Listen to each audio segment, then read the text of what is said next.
আসসালামু আলাইকুম বন্ধুরা, যে যেখান থেকে আমার এই ভিডিওটি দেখতেছেন সবার কর্ণ এবং দৃষ্টি আকর্ষণ করছি। আমি বর্তমানে আছি বাংলাদেশের মান্দা থানা বিষ্ণুপুর ইউনিয়ন দাসপাড়া গ্রাম।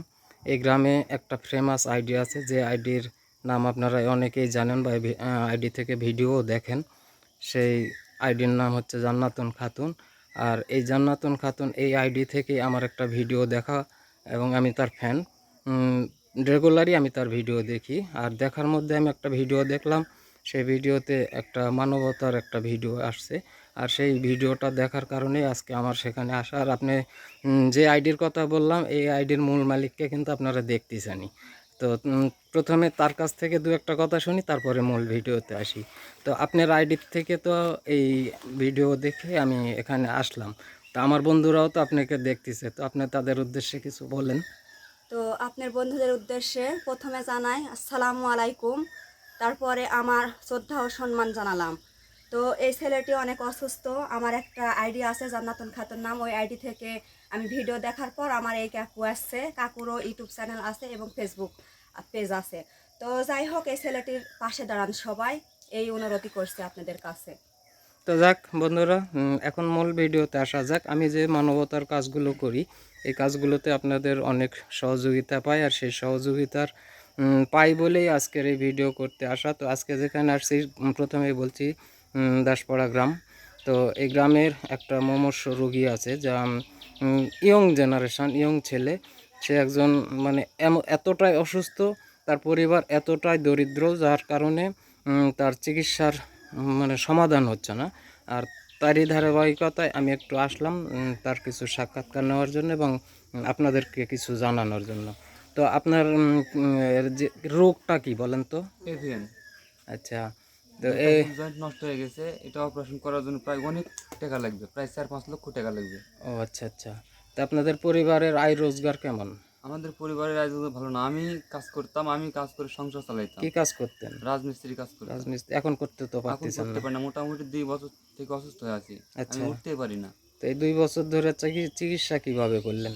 চিকিৎসা অনেক ঋণ পাটি করে করা হয়েছে, তারপরে মূল চিকিৎসা করতে পারিনি। সব ডাক্তারে বলছে অপারেশন করলে আমি সুস্থ হয়ে যাবো, কিন্তু টাকা পয়সার অভাবে অপারেশন করতে পারিনি। আর এখন আমার পরিবারে এরকম কোনো লোকও নাই যে আমার চিকিৎসা করাবে। নিজের বাপাই নেই। আহ, তার মানে আপনার বাবাও নাই না? আমার বাবাও নাই, মা আছে। মা মানুষের বাড়ি বাড়ি সাহায্য কাজ করে নিয়ে কাম যেত। করে বা সাহায্য করে চলে কোনো রকম, সংসার চালায়। তাই না? আচ্ছা যাক, শুনলাম পরিবারের কিছুটা কাহিনী। তো আপনার স্ত্রী বা বাচ্চা? আমার মেয়ে আছে, আমার বউ আছে, এরা বর্তমান বাইরে আছে, আমার কাছে নেই। এখন এর জন্য আরো গার্মেন্টসে যাওয়া। ও এখন চিকিৎসার কারণে যে কিছু একটা করতে পারবে না, কে কিভাবে সংসার চলবে, এই কারণে তার বউ কিন্তু এখন গার্মেন্টসের চাকরি করে আর ও কি। আচ্ছা আচ্ছা, না কিছু তো করে খেতে হবে। হ্যাঁ। বাচ্চা কত বড়? আমার মেয়ের বয়স 7 বছর। 7 বছর। লেখাপড়া করতেছে? হ্যাঁ, লেখাপড়া করেছি, প্রাইমারি স্কুলে আছে। প্রাইমারিতে আছে। এখন তো খরচ কম, হয়তো আর সামনে গেলে আরো খরচ হ্যাঁ। বাড়বে, এদিকেও একটা ঝামেলা আছে। তো আপনার এই চিকিৎসা করতে মোটামুটি কত টাকা লাগবে বললেন? 5 লক্ষ টাকার মতো পাঁচ লাগবে। লক্ষ টাকা এই টাকাটা কিভাবে গোছাবেন, জোগাড় করবেন? আমি আপনার ফেসবুক বা ইউটিউবের সকল ভিউয়ারদের বলবো যে আমার পাশে দাঁড়ান। আমি সুস্থ হতে চাই, বাঁচতে চাই, আমি সুস্থ হয়ে কাজ করে যেন খেতে পারি। আচ্ছা সবাই আমি আচ্ছা, একটু সাহায্য করবেন প্লিজ। যাক ধন্যবাদ। তো বিষয় হলো, সবাই ভিডিওটি দেখতেছেন, তো আপনারা এই ভিডিওটি শেয়ার করবেন, লাইক কমেন্ট তো করবেনই, শেয়ার করবেন। আর বেশি বেশি শেয়ার করে দিবেন যাতে অনেক মানবতা ফেরওয়ালার কাছে পৌঁছায় এই ভিডিওটা, এবং প্রবাসী ভাইদের কাছে পৌঁছায়। ধন্যবাদ। আপনাদেরকে আমি আমার ব্যক্তিগতভাবে শেয়ার করতে বলতেছি এই কারণে, যে আপনার একটা শেয়ারের কারণে হয়তো এমন ব্যক্তির কাছে ভিডিওটা পৌঁছতে পারে, যার কারণে হয়তো এই ছেলেটা আজ সুস্থ হয়ে যেতে পারে। আর সুস্থ হয়ে গেলে সে কিন্তু সাহায্য করার ছেলে নয়, সে কাজ কাম করেই খায়।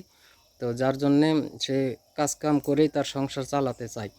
তো এখন পরিস্থিতির শিকার, তাই বাধ্য হয়ে আপনাদের সহানুভূতি কামনা করছে এবং আপনাদের কাছে সাহায্য সহযোগিতা চাচ্ছে, যে তার চিকিৎসার যে খরচটা, এই খরচটা যদি কোথাও থেকে আসে তাহলে সে আর সুস্থ হতে পারবে। তো বন্ধুরা, আপনারা অবশ্যই অবশ্যই আমার ভিডিওটা একটু মনোযোগ দিয়ে শুনবেন, দেখবেন আর এই ছেলেটির পাশে থাকবেন। তো ভিডিওটি বেশি বেশি শেয়ার চাই। তো ধন্যবাদ। আপনারা তো দেখতেছেন যে এখানে জান্নাতুন খাতুন যে আইডি, তার মালিক, সেও কিন্তু তার গ্রামেই এই ঘটনাটা। তো তার যে এই যে সে যে ভিডিওটা ছাড়ছে, আর এই ভিডিওটা ছাড়ার কারণেই কিন্তু আজকে আমি এখানে আসছি। তো আমি আমার ব্যক্তিগতভাবে তাকে কিছু অনুদান দিলাম। তো চেষ্টা করব সামনে আরও কিছু দেওয়ার বা করার। আর আপনারা করবেন, আপনারা যদি পাশে দাঁড়ান তাহলে এভাবে ইয়ং জেনারেশন হারাবে না, তারা সুস্থ হবে। আর বিশেষ করে এটা তো অসহায় পরিবার না, এই অসহায় পরিবারের পাশে দাঁড়ানো কিন্তু একটা মহতের কাজ। আর এই কাজটা আপনারা করবেন, এটা আপনাদের কাছে অনুরোধ। তো ধন্যবাদ, সবাই ভালো থাকবেন। আসসালামু আলাইকুম।